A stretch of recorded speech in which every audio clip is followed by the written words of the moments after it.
सुखदेव को फांसी हुई और उससे पहले काटोरी के लोगों को फांसी हुई। इसके बाद कहाँ है इतिहास क्रांतिकारियों का?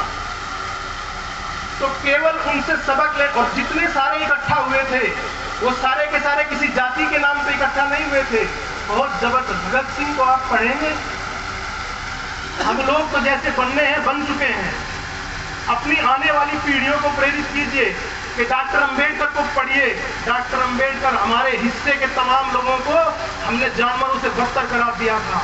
डॉक्टर अंबेडकर लड़कर और उनके लिए अधिकार मांगे और उनको शामिल कीजिए इस पूरे सनातन धर्म में। अगर उनको रखने का किसी को श्रेय जाता है तो डॉक्टर अंबेडकर को जाता है। अगर वो अधिकार उन्हें नहीं मिले होते तो क्या आप अपने साथ उनको जोड़कर देख सकते थे? जितने सारे लोगों ने इस देश के लिए बलिदान दिए हैं, क्या हम उन सारे लोगों को जातियों में बांट सकते हैं? भगत सिंह जैसा नौजवान, हम उसके बलिदान को एक सेकंड में अपनी जातीय लड़ाइयों में एक तरफ कर देते हैं।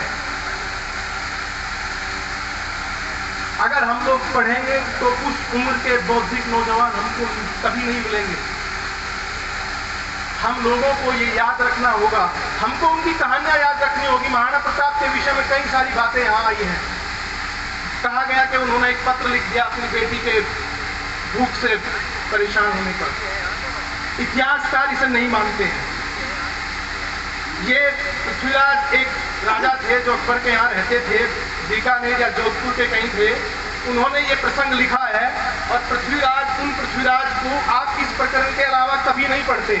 तो उन्होंने केवल इतिहास में अपना नाम दर्ज करने के लिए प्रसंग किया है। आप अगर वास्तव में महाराणा प्रताप को पढ़ते हैं तो समझौते की बात उन्होंने कभी नहीं की है। उन्होंने आगे बढ़ के बेकार की लड़ाई की बात भी नहीं की है। लेकिन अगर हम उनको याद करते हैं तो किस लिए याद करते हैं? संघर्ष के लिए याद करते हैं। इतने सारे लोगों को जोड़ने के लिए याद करते हैं।